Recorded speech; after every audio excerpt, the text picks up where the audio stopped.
നിങ്ങളൊരു content creator ആണെങ്കിൽ, നിങ്ങളൊരു വയർലെസ് മൈക്രോഫോൺ വാങ്ങാൻ പ്ലാൻ ചെയ്യുകയാണെങ്കിൽ, നിങ്ങൾ തീർച്ചയായിട്ടും ഇഷ്ടപ്പെട്ടു പോകുന്ന ഒരു കംപ്ലീറ്റ് വയർലെസ് മൈക്രോഫോൺ യൂണിറ്റ് ആണ് ഹോളിലാൻഡിന്റെ ലാർക്ക് M2 എന്നത്.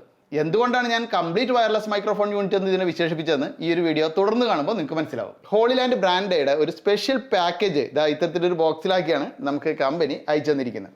ശരിക്കും ഞാനിത് ഒക്ടോബറിൽ വീഡിയോ ഇടേണ്ടതായിരുന്നു. ഞാനും അഡോബിക്സ് ഫവാസും കൂടി തായ്ലാൻഡിൽ ട്രിപ്പിന് പോകുന്നതിന് മുന്നേ കമ്പനി നമുക്കിത് അയച്ചു തന്നാണ്. പക്ഷേ എൻ്റെ തിരക്കൽക്കിടയിൽ വീഡിയോ ഇടാൻ സമയം കിട്ടിയില്ല. ഇപ്പോഴാണ് സമയം കിട്ടിയത്. എന്തായാലും ഇനിയിപ്പോൾ അധികം വൈകാതെ നമുക്ക് അങ്ങോട്ട് വിശദമായിട്ട് അങ്ങോട്ട് മനസ്സിലാക്കി കളയാം. ഈ പാക്കേജിൽ എന്തൊക്കെയാണുള്ളതെന്ന് നോക്കാം. ഇത് 2 സോക്സ് ആണ്, വൈറ്റ് ആൻഡ് ബ്ലാക്ക് സെറ്റ് ഓരോന്ന്. പിന്നെ ഈ ഒരു പൗച്ചിൽ ഒരു നെക്ക് ഗാർഡറാണ്. കണ്ടപ്പോൾ ആദ്യം കരുതി മൈക്രോ ഫൈബർ ആണെന്ന്, പക്ഷേ ബഫ് കൂൾനെറ്റ് പോലെ ഒരു ക്ലോത്ത് ആയിരുന്നു. മറ്റൊന്ന് multi function outdoor photography waist trap with belt and ബക്കിലായിരുന്നു. ഇതുപോലെ ഒരു ഹാറ്റും ഉണ്ടായിരുന്നു. കളർഫുൾ ആയിട്ടുള്ള ടേബിൾ ടോപ്പിൽ വയ്ക്കാവുന്ന ഈ ഒരു ഐറ്റവും ഉണ്ടായിരുന്നു. കൂടാതെ നമ്മുടെ ലാർക്ക് M2 എന്ന ഈ ഒരു മൈക്ക് യൂണിറ്റും. ഈ ഒരു പാക്കേജിലും കുറേ സാധനങ്ങളുണ്ട്. ഡോക്യുമെൻറ്റേഷനുകളും കുറച്ച് സ്മൈലി സ്റ്റിക്കറുകളും, അതിനിടയിൽ ഇത്തരത്തിൽ ഒരു ചാർജിങ് കേസും 2 റിസീവറുകളും കാണാം. പിന്നെ ഒരു ക്ലോത്ത് ബാഗ് ഉണ്ട്, അതിലും കുറച്ച് ആക്സസറീസ് ഉണ്ട്. ഈ 2 റിസീവറുകളിൽ ഒരെണ്ണം ലൈറ്റ്നിങ് പോർട്ടുള്ള ഐഫോണുകളിൽ കണക്ട് ചെയ്യാനും മറ്റേത് C ടൈപ്പ് പോർട്ടുള്ള ഫോണുകളിൽ കണക്ട് ചെയ്യാനുമാണ്. ഫോണിൻ്റെ ചാർജിങ് പോർട്ടിലേക്ക് ഡയറക്റ്റ് ഇതുപോലെ പ്രസ് ചെയ്ത് വെച്ചാൽ മതി. മൊബൈലിലെ ചാർജിലാണ് ഇത് വർക്ക് ചെയ്യുക. ഇതിന്മേൽ ഇത്തരത്തിൽ ഒരു മഞ്ഞ സ്വിച്ച് കാണുന്നത് നോയ്സ് ക്യാൻസലേഷൻ ആക്റ്റീവ് ആക്കാനാണ്. സൈഡിലായിട്ട് നമ്മളിത് കണക്ട് ചെയ്തിരിക്കുന്ന സമയത്തും ഫോൺ ചാർജ് ചെയ്യണമെങ്കിൽ അതിന് കേബിൾ കണക്ട് ചെയ്യാനാണ്. ചാർജിങ് കേസിൻ്റെ വലതുവശത്ത് ചാർജ് ലെവൽ നോട്ടിഫിക്കേഷൻ ലൈറ്റ് ഉണ്ട്. പുറകിൽ C ടൈപ്പ് പോർട്ടുമുണ്ട്. ഇത് തുറന്നാൽ ഇതിനകത്ത് 2 ട്രാൻസ്മിറ്ററും ഒരു റിസീവറും കാണാം. ട്രാൻസ്മിറ്റർ സർക്കിൾ ഷേപ്പിലാണ്. ഇതിൻ്റെ ഒരു സൈഡിൽ നോയ്സ് ക്യാൻസലേഷൻ ആക്റ്റീവ് ആക്കാനുള്ള മഞ്ഞ സ്വിച്ച് ഉണ്ട്. പുറകിലായിട്ട് നമുക്കിത് ഡ്രസ്സിന് മുകളിൽ വയ്ക്കാനായിട്ട് മാഗ്നറ്റുമുണ്ട്. ചാർജിങ് കേസിൽ നിന്നും ചാർജ് ചെയ്യപ്പെടാനുള്ള കണക്ടറുകളുണ്ട്. അല്ലാതെ ചാർജ് ചെയ്യാനായിട്ട് വേറെ USB പോർട്ടൊന്നും ഇവിടെ ഇതിൽ കാണാനില്ല. നോയ്സ് ക്യാൻസലേഷൻ ആക്റ്റീവ് ആകുമ്പോൾ ബ്ലൂ ലൈറ്റ് ഗ്രീൻ നിറത്തിലേക്ക് മാറും. ഈ റിസീവർ DSLR ക്യാമറയിലൊക്കെ കണക്ട് ചെയ്യാനാണ്. ഫ്രണ്ടിൽ കാണുന്ന ഈ സർക്കിളിന് ചുറ്റിലുമായിട്ട് ഒരു വോളിയം കൺട്രോളും വോളിയം ലെവൽ സൂചിപ്പിക്കാനായിട്ട് 3 LEDകൾ അതിന് താഴെയും ഉണ്ട്.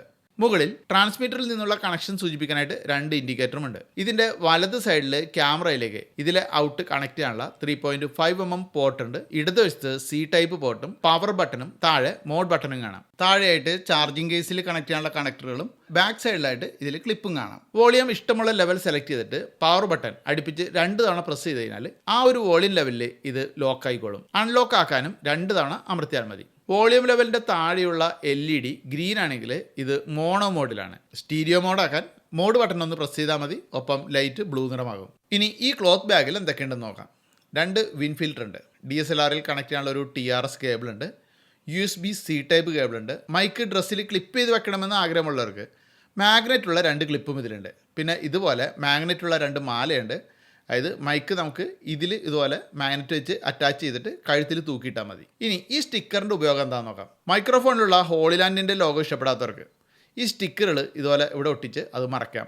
വെറും 9 ഗ്രാം ഭാരം മാത്രമാണ് ഈ ഒരു മൈക്രോഫോണിനുള്ളത്.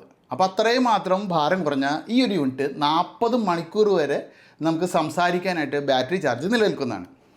ഈ ഒരു യൂണിറ്റ് നമ്മൾ ഉപയോഗിക്കുമ്പോൾ എത്രമാത്രം ക്വാളിറ്റി ഉണ്ട് സൗണ്ടിന് എന്ന് നിങ്ങൾക്ക് പറയാൻ ആഗ്രഹം ഉണ്ടാവും. ഇപ്പോൾ ഞാൻ സംസാരിച്ചുകൊണ്ടിരിക്കുന്നത് ആ ഒരു മൈക്രോഫോൺ യൂണിറ്റ് ഉപയോഗിച്ചുകൊണ്ടാണ്. ഇതിന് മുമ്പ്, അതായത് നിങ്ങൾ ഇത്രയും നേരം വോയിസ് ഓവർ കേട്ടത് മറ്റൊരു മൈക്രോഫോൺ യൂണിറ്റാണ്. അതും ഹോളിലാൻഡിൻ്റെ തന്നെ വില കൂടിയൊരു യൂണിറ്റായിരുന്നു. ഇപ്പോൾ നമ്മൾ ഉപയോഗിക്കുന്ന ഈ ഒരു യൂണിറ്റാണ്. എന്തായാലും സൗണ്ട് എത്ര മാത്രമുണ്ട്, ക്വാളിറ്റി എത്ര മാത്രമുണ്ടെന്ന് ഞാൻ പറയാതെ തന്നെ നിങ്ങൾക്ക് ഇപ്പോൾ വിലയിരുത്താൻ സാധിക്കും. കാരണം ഞാനിപ്പോൾ സംസാരിച്ചുകൊണ്ടിരിക്കുന്നതും ആ ഒരു മൈക്രോഫോൺ യൂണിറ്റ് വെച്ചിട്ടാണ്. നിങ്ങൾ ഇയർഫോൺ വെച്ചിട്ടാണ് ഇത് കേൾക്കുന്നതെങ്കിൽ നിങ്ങൾക്ക് കൃത്യമായിട്ട് ഇതിൻ്റെ ഓഡിയോ മനസ്സിലാക്കാൻ സാധിക്കും. പിന്നെ ഇവിടെ ഞാനിപ്പോൾ ആവശ്യമെങ്കിൽ ഒന്ന് ജസ്റ്റ് ഇതിൻ്റെ നോയ്സ് ക്യാൻസലേഷൻ ഒന്ന് ഓണാക്കി കാണിച്ചു തരാം. ഇപ്പോൾ നോയ്സ് ക്യാൻസലേഷൻ ഓണല്ല, ഞാനിപ്പോൾ ഓണാക്കാൻ പോവുകയാണ്. ഇപ്പോൾ നോയ്സ് ക്യാൻസലേഷൻ ഓണാണ്. ഈ സമയത്ത് എൻ്റെ ശബ്ദത്തിൽ എന്തെങ്കിലും വ്യതിയാനമുണ്ടോ എന്ന് കൂടി നിങ്ങൾക്ക് മനസ്സിലാക്കാൻ സാധിക്കും. അപ്പോൾ ഇപ്പോൾ നമ്മൾ ആ ഒരു നോയ്സ് ക്യാൻസലേഷൻ ഓണാക്കിയാണ് സംസാരിക്കുന്നത്. ഞാനിപ്പോൾ അതിന് ഓഫ് ചെയ്യാൻ പോവുകയാണ്. ഇപ്പോൾ നോയ്സ് ക്യാൻസലേഷൻ ഓഫ് ചെയ്തിട്ടുണ്ട്. അപ്പോൾ ഇത്രയും ക്വാളിറ്റി നിങ്ങൾക്ക് ഏകദേശം മനസ്സിലായി. അപ്പോൾ ഈ ഒരു മൈക്രോഫോൺ യൂണിറ്റ് ഞാൻ ഉപയോഗിക്കുന്ന സമയത്ത് എനിക്ക് തോന്നിയ മറ്റൊരു പ്രത്യേകത പറയാം. ഞാൻ ഐഫോണിൽ പലതരത്തിലുള്ള മൈക്രോഫോണുകൾ കണക്ട് ചെയ്യാറുണ്ട്.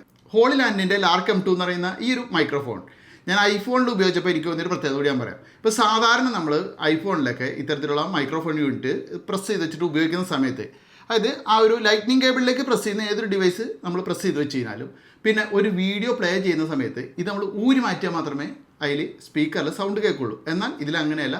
നമുക്കിത് അതിൽ പ്ലഗ് ചെയ്ത് വെച്ചുകൊണ്ട് തന്നെ നമുക്ക് സൗണ്ട് കേൾക്കാനും സാധിക്കും. അത് മാത്രമല്ല ഇത് ഉപയോഗിക്കാനും ചാർജ് ചെയ്യാനും നമുക്ക് ഇതിലൂടെ സാധിക്കുന്നുണ്ട്. ഇനി മറ്റൊന്ന്, നിങ്ങൾ ഫോണിൽ ഒരു വീഡിയോ റെക്കോർഡ് ചെയ്യാൻ വേണ്ടിയിട്ട് അത് ട്രൈപോഡിലൊക്കെ സെറ്റ് ചെയ്ത് വെച്ചു ഈ ഒരു മൈക്രോഫോൺ യൂണിറ്റ് നിങ്ങൾ ഇതുപോലെ ഫോണിൻ്റെ അടിയിൽ പ്ലഗ് ചെയ്ത് വെച്ചേക്കാൻ നിൽക്കുക. നിങ്ങൾ റെക്കോർഡ് ചെയ്യാനായിട്ട് ശരിക്കും ക്യാമറയുടെ അടുത്ത് പോകണ്ടേ, അല്ലെങ്കിൽ മറ്റൊരു ബ്ലൂടൂത്ത് കൺട്രോൾ വേണം. എന്നാൽ ഇവിടെ നമുക്ക് അതൊന്നും ആവശ്യമില്ല. നമ്മൾ ഇതിൻ്റെ സൈഡിലുള്ള ഈ മഞ്ഞ ബട്ടൺ 2 തവണ ടാപ്പ് ചെയ്ത് കഴിഞ്ഞാൽ വീഡിയോ റെക്കോർഡിംഗ് സ്റ്റാർട്ട് ചെയ്യും. അതുപോലെ 2 തവണ ടാപ്പ് ചെയ്താൽ റെക്കോർഡിംഗ് സ്റ്റോപ്പ് ആവും. അപ്പോൾ നമുക്ക് മറ്റൊരു റിമോട്ടിൻ്റെ ആവശ്യമില്ല. എപ്പോഴും നമുക്ക് മൊബൈലിൻ്റെ അടുത്ത് പോയിട്ട് റെക്കോർഡ് അമർത്തേണ്ട ആവശ്യമില്ല. ഇതിൻ്റെ DSLR റിസീവറില്ലേ, അത് USB ഓഡിയോ ക്ലാസ്, അതായത് UAC സപ്പോർട്ടുള്ളതാണ്.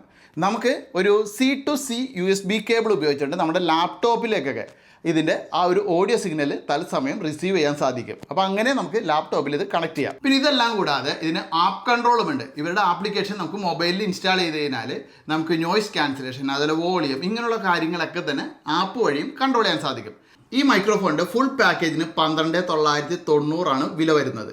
അതായത് നമുക്ക് DSLR ക്യാമറയിലും അതുപോലെ തന്നെ നമുക്ക് ലൈറ്റ്നിങ് കേബിൾ ഉപയോഗിച്ചിട്ടുള്ള ഐഫോണിലും C ടൈപ്പ് മൊബൈൽ ഫോണുകളിലും ഉപയോഗിക്കാനുള്ള കംപ്ലീറ്റ് പാക്കേജ്. ഇനി ഇതല്ലാതെ നമുക്ക് ഇപ്പോൾ C ടൈപ്പ് മാത്രമായിട്ടോ അല്ലെങ്കിൽ ഐഫോണിന് മാത്രമായിട്ടോ അല്ലെങ്കിൽ DSLR മാത്രമായിട്ടൊക്കെ ഇത് വാങ്ങാൻ സാധിക്കും. അതിനൊക്കെ ഏകദേശം 9,000 ചില്ലാൻ രൂപയാണ് വില വരുന്നത്. ആമസോണിലൂടെ വാങ്ങിക്കാം. ലിങ്ക് ഞാൻ എന്തായാലും ഈ ഒരു വീഡിയോയുടെ കമൻറ്റ് ബോക്സിലും ഡിസ്ക്രിപ്ഷനിലും കൊടുത്തിട്ടുണ്ട്. അപ്പോൾ നിങ്ങളുടെ ഇഷ്ടപ്രകാരം നിങ്ങൾക്ക് വാങ്ങാം. ക്വാളിറ്റിയൊക്കെ ഏകദേശം എങ്ങനെയുണ്ടെന്ന് നിങ്ങൾക്ക് തന്നെ സ്വയം വിലയിരുത്താനായിട്ട് ഞാനിവിടെ ശബ്ദം കൊടുത്തിട്ടുണ്ട്. അതുപോലെ തന്നെ നോയ്സ് ക്യാൻസലേഷൻ്റെ സമയത്ത് ഞാനിവിടെ ശബ്ദം കൃത്യമായിട്ട് രേഖപ്പെടുത്തിയിട്ടുണ്ട്. നിങ്ങൾക്ക് തന്നെ വിലയിരുത്താം. അത്യാവശ്യം കുഴപ്പമില്ല എന്നാണ് എനിക്ക് തോന്നിയത്. ഞങ്ങൾ ആ തായ്ലൻഡ് ട്രിപ്പിനിടയിലൊക്കെ തന്നെ അത്യാവശ്യം ഉപയോഗിച്ചത് ഇതാണ്. നിങ്ങൾക്ക് ആ വീഡിയോകൾ കണ്ടു കഴിഞ്ഞാൽ മനസ്സിലാക്കാം. കുഴപ്പമൊന്നുമില്ല. ഇനി നിങ്ങളുടെ അഭിപ്രായം എന്ന് പറഞ്ഞാൽ നിങ്ങൾ കേട്ടിട്ട് സ്വയം മനസ്സിലാക്കിയെടുക്കുക. അപ്പോൾ എന്തായാലും ഈ ഒരു വീഡിയോ കൂട്ടുകാർക്ക് ഇഷ്ടപ്പെട്ടാണെന്ന് പ്രതീക്ഷിക്കുന്നു. ഹോളി ലാൻഡിൻ്റെ നിരവധി മോഡലുകൾ ഞാൻ ഇതുവരെ നിങ്ങൾക്ക് പരിചയപ്പെടുത്തിയിട്ടുണ്ട്. വില കൂടിയ മോഡലുകളൊക്കെ ഉണ്ട്. അപ്പോൾ അതിനനുസരിച്ച് കുറച്ചും കൂടി സൗണ്ട് ക്വാളിറ്റി വ്യത്യാസം ഉണ്ടാവുമല്ലോ. അപ്പോൾ അതും നിങ്ങൾ കണ്ടു നോക്കുക. പിന്നെ നിങ്ങൾ ഇതൊക്കെ ഉപയോഗിക്കുന്നുണ്ടെങ്കിൽ ഹോളി ലാൻഡിൻ്റെ അല്ലെങ്കിൽ മറ്റ് ബ്രാൻഡുകളുടെ മൈക്രോഫോണുകൾ ഉപയോഗിക്കുന്നുണ്ടെങ്കിൽ അതിനെക്കുറിച്ചും അതിൻ്റെ ക്വാളിറ്റിയെക്കുറിച്ചും എന്തായാലും വീഡിയോക്ക് താഴെ കമൻറ്റ് ഇടുക. മറ്റ് കണ്ടൻറ് ക്രിയേറ്റേഴ്സിന് തീർച്ചയായിട്ടും അത് ഹെൽപ്ഫുൾ ആവും. അപ്പോൾ എന്തായാലും മറ്റൊരു വീഡിയോ നമുക്ക് വീണ്ടും കാണാം.